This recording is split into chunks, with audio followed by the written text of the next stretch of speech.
이미 우리는 7주에 걸쳐서 예수님의 산상수훈을 살펴보았고 오늘은 8번째의 복이 있는 자에 대해서 살펴보려 합니다. 우리가 성경대로 읽다 보면 어떤 도식이 있음을 눈치채게 됩니다. 점점점 자는 복이 있나니 점점점을 얻게 될 것이라는 이 도식은 중복적으로 나타나며 운율을 맞추는 것으로 그치지 않고 그 의미를 또한 다른 것이 의미하는 것이 또 다른 것이 있음을 우리가 알게 해주는 그런 말씀인 것을 보게 됩니다. 우리의 시각을 더욱 집중시키고 반복을 통해서 강조하고 점차 확장되어져 가는 지평을 열어주기도 합니다. 그런데 놀랍게도 첫 번째 복 있는 자인 심령이 가난한 자가 받는 복과 오늘 우리가 살펴볼 8번째 복 있는 자인 의를 위해 핍박을 받는 자에게 제시된 복이 같다는 것을 우리가 알 수 있을 것입니다. 물론 이 8편의 설교가 한 자리에서 한꺼번에 선포되어진 말씀이 아닌 것을 우리는 기억해야 합니다. 그럼에도 마태가 정리하여 기록한 이 말씀의 시작과 끝이 천국이라는 주제로 다뤄졌다는 것에 우리는 집중해야 합니다. 예수님께서 이 땅에 오신 것이 바로 하늘나라, 하나님 나라, 천국에 대한 그 선포를 하기 위해서 이 땅에 오셨다고 분명히 말씀하셨다는 것 또한 기억하셔야 하는 것입니다. 그렇다면 이 예수님의 첫 번째와 8번째의 복이 천국이라 하여도 결코 이상하지 않은 것입니다. 첫 번째 천국에 대한 것, 마지막 8번째 천국에 대한 것, 이 가운데 있는 나머지 6가지조차도 결국은 천국에 관한 것이라는 것을 깨닫게 되는 것입니다. 그래서 이 천국 시민의 삶에 초점이 맞추어져 있다는 것을 우리가 깨달아야 되는 것입니다.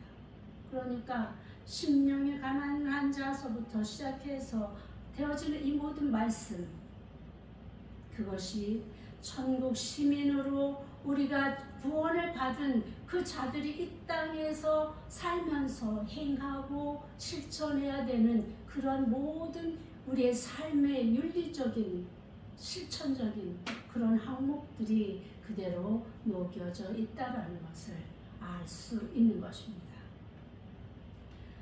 천국의 시민으로 이미 들어갈 예수님의 제자들은 이 땅에서 첫 번째에서부터 7번째까지 축복받은 자들은 마지막 이 8번째의 삶에서도 승리해야 할 것을 말씀하는 것입니다. 이 8번째의 축복은 마태의 편집 과정으로 이해하는 신학자들도 있습니다. 왜냐하면 당시의 삶의 정황이 박해의 현장이었기 때문입니다.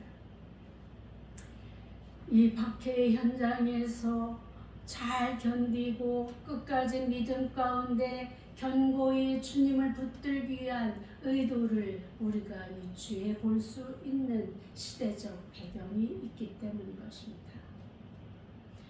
그러면서 이 의에 대해서 사람들이나 제자들의 삶의 태도나 방식에서 볼 수 있는 심령이 가난한 사람, 그 다음엔 어떤 사람입니까? 애통하는 사람. 계속 한번 해보세요. 애통하는 사람 다음에 뭐예요? 온유한 사람. 그 다음에 의에 주리고 목마른 사람. 맞습니까? 순서가? 네. 예. 마음이 청결한 자. 그렇죠. 긍휼히 여기는 사람. 그 그다음 청결한 마음을 가진 사람, 화평하게 하는 그렇습니다. 화평하게 하는 사람들로 살아가는 사람들, 이 살아가는 그 형태, 모습, 삶의 방식이 바로 의라는 것에 집중되어 있다는 것입니다. 뭉쳐져 있는 거예요. 하나님은 하나님의 의를 우리에게 실천하라고 그렇게 말씀하셨습니다. 그런데 그 의가 무엇이냐? 이런 항목으로 들어가면 바로 오늘 우리가 살펴본 예수님께서 팔복으로 가르쳐 주신 그 삶의 형태 속에 다 들어있다는 것입니다. 우리가 6절에서 의에 대해서 살펴보았듯이 이 의라는 것은 하나님 앞에서 인간이 취하는 바른 태도, 그러니까 하나님의 뜻에 복종하는 형태, 이것을 바로 의라고 규정하고 있습니다. 그러니 지금 천국을 살아갈 자들인 제자들의 삶이 바로 의의 삶임을 말하고 있습니다. 지금도 복음을 위해 이 세상을 살아가다 보면 우여곡절을 겪게 되고 이러저러한 어려움을 당하기도 합니다. 여기에 더해서 공동체를 살리기 위한 의를 위해 사는 사람들, 그들에게는 더 많은 어려움과 박해가 있기 마련입니다. 저는 지금도 생생하게 기억하는 것은 전 세계가 겪었던 그 전염병으로 인해서 교회가 예배의 자유를 빼앗겼을 때를 생각해 봅니다. 대형 교회들은 너무나 순종적으로 정부의 시책을 받아들였습니다. 그리고 조금이라도 다치지 않는 것이 우선이라고 마치 신사참배를 하면서 성도들의 생명을 지키자고 했던 그분들과 별반 다르지 않은 행동을 하였습니다. 그런데 우리 생각에는 그들이 일어서지 않으면 우리 작은 교회들이 무슨 힘이 있겠는가? 우리가 무슨 말을 한마디라도 한다 할지라도 정부에서 그야말로 귓등으로 들을 수밖에 없는 우리는 연약한 그런 지체들입니다. 그래서 큰 교회들이 많은 성도들이 있는 그들이 일어서길 바랬고 말해주길 바랬고 그들과 함께 정말 정의를 위해서 하나님의 예배 자유를 위해서 싸워주기를 바랬지만 그러지 않았습니다. 우리 그야말로 기막힌 일이 대한민국에서 벌어졌지요. 교회마다 문을 닫고 아무도 출입하지 못하게 지켜보면서 정부의 그 공무원들이 할 일 없이 정말 주일날마다 나와서 이런 일들을 반복하는 모습 볼 때 우리가 얼마나 속상했습니까? 얼마나 이 속에서 분노가 일었습니까?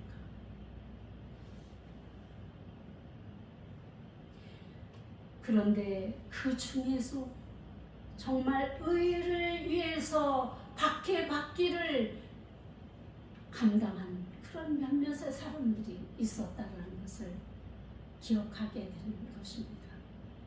그 차가운 겨울철에 광화문에서 그야말로 1인 시위를 벌였던 그런 분도 계시고, 또한 우리가 잘 알고 있는 부산에 있는 세계로 교회는 그 추운 날에 실내에서 못하게 하니까 실외에서 의자를 놓고 예배를 드리던 그 모습이 아직도 저의 가슴을 울리고 있습니다. 그것이 바로 하나님의 사람, 하나님의 제자, 하나님의 천국을 약속받은 사람들의 당연한 행동이어야 하지 않았겠습니까? 그들은 그것으로 인해서 수없이 법정으로 불려다녔습니다. 지금도 그 재판을 하고 있다라고 손현보 목사님은 말씀하셨습니다. 이렇게 이런 너무나 당혹스럽고 기가 막힌 상황 속에서 일어서서 이렇게 나서고, 그리고 그야말로 주님에게 드리는 그 예배를 포기할 수 없어서 오히려 내 생명을 포기하겠다라는 그 결연한 그들의 신앙을 우리가 영원히 기억해야 될 것입니다. 우리도 그 성에서 우리도 같은 행동과 실천이 있어야 되지 않겠습니까? 앞으로 우리 믿는 자들에게 다가올 일들을 우리는 알고 있습니다. 이미 성경에 기록된 그 일이 반드시 우리 눈앞에 펼쳐질 것을 우리가 알고 있습니다. 그때에 나의 목숨을 부지하기 위해서 하나님을 포기하시겠습니까? 그런 자를 의롭다 말할 수 있겠습니까? 오늘 말씀을 통해서 의를 위해서 박해를 받은 자는 복이 있나니 분명히 주님께서 말씀하십니다. 천국이 저들의 것임이요. 우리가 소망하는 것이 무엇입니까? 바로 우리도 하나님의 나라 천국에 들어가기를 소망하지 않습니까? 그래서 이 땅에서 사는 삶을 우리는 주님의 말씀대로 살기를 열심을 내고 힘을 내고 참고 견디고 그렇게 우리가 살아가는 것 아니겠습니까? 그렇다면 오늘 분명하게 말씀하신 이 말씀이 여러분들의 신비에 새겨지기를 바랍니다. 앞으로 어떠한 일이 일어날지라도 우리는 이 말씀을 기억하면서 주님께서 말씀하신 의를 위해 박해받는 자들로 여러분들이 분명하게 당당하게 주님 앞에 서야 되는 것입니다. 마태 공동체인 초대교회에도 말할 수 없는 박해가 있었습니다. 마태가 10장에서도 박해를 언급하였듯이 막연한 어떤 가능성이 아니라 현실에서 실제적으로 그들이 당하는 그러한 박해는 말할 수 없이 상상을 초월하는 그런 박해를 받았습니다. 그들은 유대인들과 로마에게 이중적인 박해를 받았습니다. 유대교인들로부터는 신성모독을 하는 이단자들로 몰려서 박해를 받았고, 율법을 지키지 않는다고 해서 이들은 이단으로 그렇게 박해를 받았던 것입니다. 율법에 가장 이들이 내세웠던 핵심이 무엇이었습니까? 할례잖아요. 할례 받지 않은 것으로 너희들은 구원에 이를 수 없다라고 이들은 강조를 하면서, 또 예수님께서 자신이 하나님이고 하나님의 아들로 이 땅에 오셨다고 말씀하신 것, 그것이 바로 신성모독이라고 하는 죄명을 붙여서 이들을 박해하고 다녔던 것입니다. 자기들 마음대로 감옥에 가두기도 하고 때리기도 하고 돌로 치기도 하고 엄청난 박해를 했습니다. 심지어 다른 곳에 예루살렘에서만 이런 일이 일어난 것이 아니라 이방 나라에 있는 흩어진 디아스포라들에게조차 이들은 쫓아다니면서 이런 박해를 했습니다. 이 앞장섰던 사람이 누구입니까? 우리가 잘 알고 있는 사울이, 후에는 바울이 된 그 사람이 이 일에 앞장섰던 사람 아닙니까? 그렇게 이들은 말할 수 없이 이 하나님을, 예수님을 믿는 그런 크리스찬들, 그들을 박해하고 괴롭히고 죽이고 이렇게 했습니다. 뿐만 아니라 로마인들, 이방인들, 그들은 어떤 박해를 했습니까? 그들은 초대교회에서 예수님께서 기억하라 하시면서 제정하신 성만찬 예식을 행하는 것을 이들이 정말 사람의 몸을 찢고 사람의 피를 마시는 그런 부도덕한 사람들로 그렇게 오해를 하였던 것이에요. 그러니까 저 사람들은 정말 가만히 두면 안 되겠다. 저 사람들은 다 없애야 되겠다. 이렇게 해서 이들이 박해를 시작한 것이에요. 처음에는 그렇게 박해하지 않았습니다. 그런데 이들의 오해가 점점 깊어져 가니까 이런 일들이 벌어진 것이죠. 또 한 가지는 로마의 황제가 그들을 신으로 믿고 섬겼습니다. 그런데 크리스찬들은 어떻습니까? 절대 예수님, 하나님 외에는 신으로 인정하지 않지요. 유일신 사상이 있기 때문에 하나님 외에는 인간 황제는 신으로 섬길 수 없다라고 그들 앞에 절하지 않은 것, 그것이 바로 저들의 죄목이 된 것입니다. 그들은 정말로 말할 수 없는 그런 험악한 일들로 박해를 했습니다. 또 일반인들은 세상 풍조를 따라가지 않았다라는 제목을 가지고 이렇게 저들을 박해했습니다.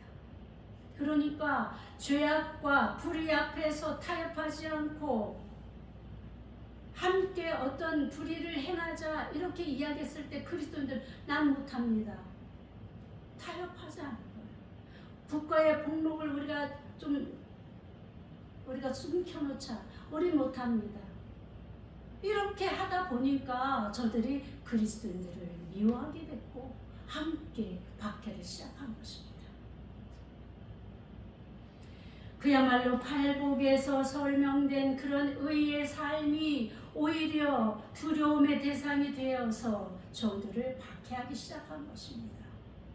주인과 노예와의 관계를 허물고 한 형제, 자매로 인정하고 살아가는 저들을 향해서 사회 규범을 무시하는 자들로 인식이 되었던 것입니다.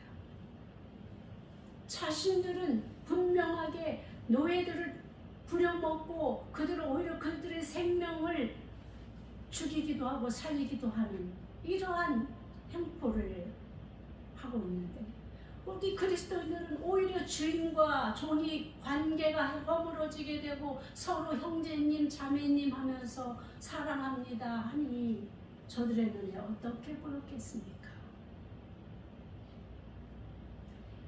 그야말로 이들은 하나님의 그 말씀을 이해할 수 없었고 받아들이지 않았기 때문에 하나님의 나라에서 펼쳐지는 그 사랑의 역사를 저들은 감당할 수 없었던 것입니다.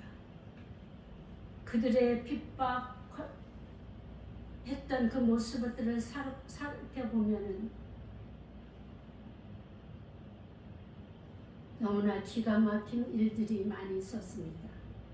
감히 우리가 상상할 수조차 없는 그런 일들을 저들은 저질렀습니다. 당시에는 전기가 없었기 때문에 횃불로 도시를 밤이 되면 밝혔습니다. 도시마다 횃불을 거리마다 이렇게 세워놓고 그걸 태우면서 일정 시간을 밝게 해주는 그런 제도가 있었죠. 그런데 이들이 거기에 횃불을 키워놓는데 들어가는 그런 재료가 아깝다고 그리스도인들을 그 자리에 묶어놓고 그들을 태우면서 불을 밝혔습니다. 이게 사람이 할 일입니까? 뿐만 아니라 우리가 잘 알고 있는 콜로세움에서 저들은 사자의 밥으로 그리스도인들을 던져줘. 전차 경주를 시작하면서 거기서 서로 죽이는 이런 일들도 있었고 각양각색의 방법으로 저들은 굶어 죽이기도 하고 정말로 말할 수 없는 일이라는 고통을 당했습니다. 그럼에도 불구하고 저들은 오히려 그 박해와 핍박을 주님께 영광 돌리는 일로 저희들의 믿음으로 이렇게 고백하면서 오히려 찬송 부르며 주님 앞에 나아갔던 믿음의 선진들의 모습을 우리가 어찌 잊을 수 있겠습니까? 이것이 우리 기독교 내에서만 내려오는 어떤 설이라면 혹시 의심할 수도 있습니다. 설마 그런 일을 사람이, 그러나 역사가 증명하고 있는 역사 자료에 분명히 기록되어 있는 사실입니다. 그러나 이제 저들은 참혹한 여정을 마치고 나서 최종적인 결론이 바로 천국에 들어간다는 그 소망, 그 기쁨, 그 즐거움 하나로 이렇게 저들은 믿음을 지켜나갔던 것입니다. 11절에 보니까 나로 말미암아 너희를 욕하고 박해하고 거짓으로 너희를 거슬러 모든 악한 말을 할 때에는 너희에게 복이 있나니. 12절 기뻐하고 즐거워하라 하늘에서 너희의 상이 큼이라. 너희 전에 있던 선지자들도 이같이 박해하였느니라. 10절에서 말하는 의가 무엇인지 좀 더 구체적으로 말씀하고 있습니다. 그 박해받는 이유가 바로 예수님을 믿고 따른다는 것, 이것이 의라고 말씀한 것입니다. 나로 말미암아 예수님을 하나님의 아들로 믿고 예수님께서 가르쳐 주신 대로 살아간다는 그 이유만으로 박해받고 욕받고 악한 말을 듣게 되고 몸이 찢어지는 그 일을 당했고 삶이 어려움에 이를지라도 그때에 바로 제자들은 그 삶을 기뻐하고 즐거워하라고 하십니다. 이것은 진정한 그리스도인만이 감당할 수 있는 믿음의 의인 것입니다. 세상은, 아니 사탄은 아무에게도 이러한 일을 감행하지 않습니다. 정말로 저들이 생각하기에도 저들은 예수님의 제자로 사는구나 라고 인정받는 그 사람에게 천국을 소망하며 그 소망으로 주 앞에 열심으로 살아가는 그 천국의 일원들, 그들에게 저들은 이런 일들을 행하는 것입니다.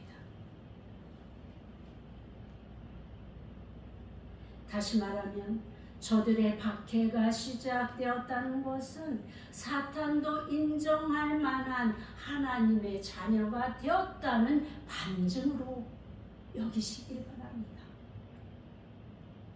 그러니 어찌 기뻐하고 즐거워하지 않을 수가 있습니까? 하늘에서 받은 상이 우리 앞에 놓여 있는데 어떻게 슬퍼하고 원망하고 불평하겠습니까? 그리스도인은 팔복의 말씀을 이 땅에서 실현하며 사는 자들입니다.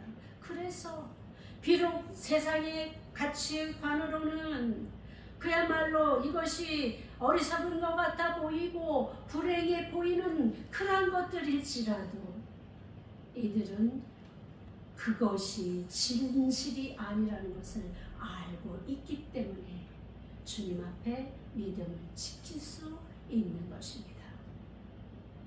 이런 사람들이야말로 세상이 감당하지 못하는 그러한 믿음의 사람들로 하나님이 인정해 주신 것입니다. 하나님께서 인정하실 뿐만 아니라 그런 사람들은 결국은 세상도 인정하는 그러한 일을 얻게 될 것입니다. 우리가 처음에 정말 예배 자유를 위해서 싸우시는 그분들을 볼 때 일부에서는 비난하는 사람도 있었습니다. 정말 성도들을 지키기 위해서 저렇게까지 해야 되는가? 그런데 결국은 어떻게 됐습니까? 그들이 인정받았고 그들의 요구가 관철되었고 그들이 승리해 나가는 그 모습을 우리가 뚜렷하게 보았지 않습니까? 그렇습니다.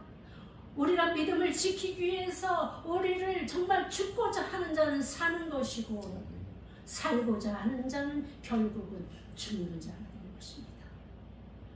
당시에 우리 정부의 요직들, 국무총리를 비롯해서 그 요직에 있었던 그 수많은 그리스도인들이 오히려 교회를 핍박하는데 앞장섰다는 사실을 기억하십니까?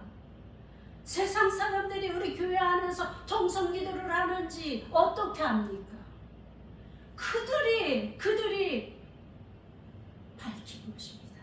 그들이 그리스도인이라고 하던 그 국무총리가, 그 정부 요직들이 통성기도 하지 말라, 찬송 크게 하지 말라, 이 기가 막힌 일들을 저들이 하였던 것입니다. 그야말로 저들은 자기 목숨을 살고자 하였지만 결국 지금은 저들은 처참하게 죽은 이름이 되어버린 것입니다. 하나님의 그 진리가 바로 이런 것입니다. 하나님의 나라의 흐름이, 역사가 어떻게 흘러가는지 우리가 분명하게 판단하셔야 되는 것입니다. 그러기에 우리가 의를 위해서 박해받는 것, 핍박받는 것, 어려움을 당하는 것, 이 모든 것이 오히려 우리에게 기쁨이요 즐거움이요 찬송이 될 수 있는 것입니다.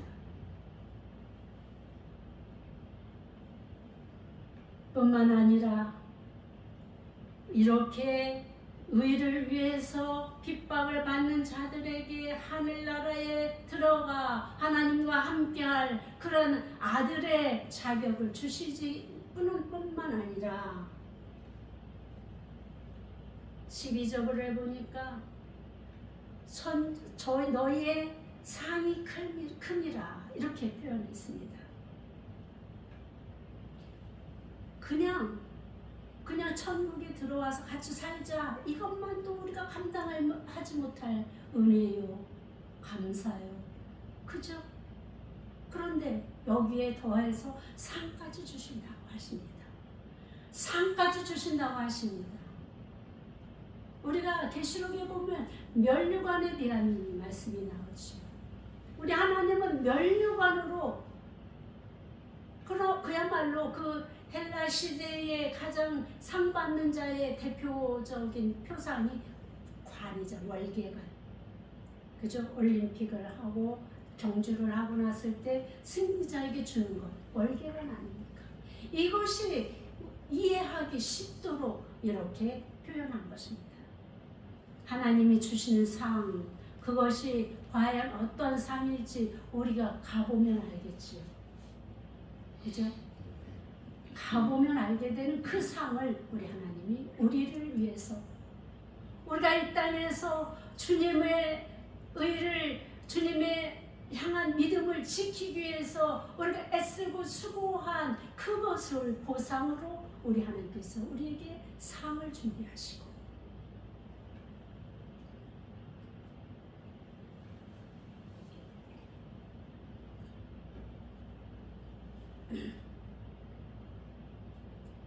그러한 일들을 우리에게 소망을 갖게 하십니다. 이것을 말씀하시면서 더불어서 옛날에 그야말로 너희 전에 있던 구약시대의 선지자들도 이와 같이 박해하였느니라 이렇게 기록을 함께 했습니다. 그러니까 먼저 그런 우리가 볼 수 있는 먼저 가신 분들, 믿음의 선진들, 그분들이 어떻게 하나님 앞에 섰는지, 저들도 분명하게 하나님 앞에 정말 상 받는 자로 서 있었을 것을 믿는 그 믿음으로 이제 말씀하고 있는 것입니다. 앞으로 우리가 살아가야 할 세상은 우리에게도 우리 믿음의 선진들이 걸어왔던 그리스도인의 복음으로 인해서 욕먹고 감옥 가고 핍박받는 시대가 올 것입니다. 그때는 우리가 어떻게 살아야 하겠습니까? 지난 날처럼 숨어서 누군가 내 대신 싸워주기만 바라실 것입니까? 아직도 교회로 복귀하지 않은 많은 옛날 그리스도인들이 많다고 합니다. 숨어서 떨다가 급기야 그리스도를 떠난 이들, 그들이 아직도 예배의 자유가 이렇게 보장된 지금에도 교회로 복귀하지 않는 그런 사람들이 많다는 사실이 너무나 놀랍지 않습니까? 저들이 진정한 그리스도인이라고 말할 수 있겠습니까? 주님은 우리에게 확고하게 말씀하십니다. 나로 말미암아 너희를 욕하고 박해하고 거짓으로 너희를 거슬러 모든 악한 말을 할 때에는 너희에게 복이 있나니. 복이 있나니. 믿는다는 것으로 우리가 자신들과 다르게 산다는 이유로 우리를 괴롭히는 자들로 인해 슬퍼하거나 노여워하지 마십시오. 오히려 즐거워하라고 말씀하십니다. 그만큼 하나님 나라에 들어갈 확률이 높아진 것으로 여기고 감사하며 주님의 제자로의 자긍심을 가지십시오. 우리의 믿음의 선진들도 예언자들, 선지자들도 그들이 당한 것 우리가 기록으로 알지 않습니까? 저들도 매 맞고 돌 맞고 그야말로 웅덩이에 파서 그 속에 아무것도 먹을 것 주지 않고 가둬놓는 일들, 그런 일들 저들이 당했습니다.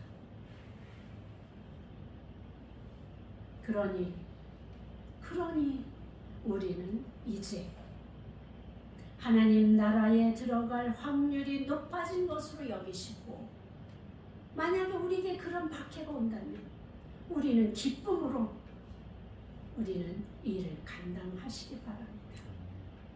주님의 제자로의 자긍심을 갖고 겸손한 자로 함께 울어주며 위로하는 자로, 온유함으로 의를 행하기를 힘쓰는 자로, 긍휼히 여기며 사랑하는 자로, 두 마음을 품지 않고 오직 한 마음으로 화평을 만드는 자로, 이제 의를 위해 박해를 받을지라도 즐거워하는 자로, 천국의 소망을 가진 자로, 예수님의 참 제자로 살아가시길 바랍니다. 하나님 아버지 감사합니다. 오늘도 주님의 귀하신 말씀으로 우리가 이렇게 새롭게 무장합니다. 우리가 지금까지 살아왔던 그 모습들 속에서 버려야 될 것은 과감히 버리게 하시고, 쉬어야 할 것은 아버지 더욱 성장시켜서 주님의 의를 이뤄가는 그러한 천국의 하나님의 아들로서 딸로서 살아가는 저희들이 될 수 있게 하셔서, 정말 마지막 때 주님을 만날 때에, 주님의 얼굴을 대할 때에 그야말로 주시는 그 큰 상을 모두가 받아 누릴 수 있는 그러한 삶을 이 땅에서도 살아가기를 결단하는 이 시간 되게 하여 주옵소서.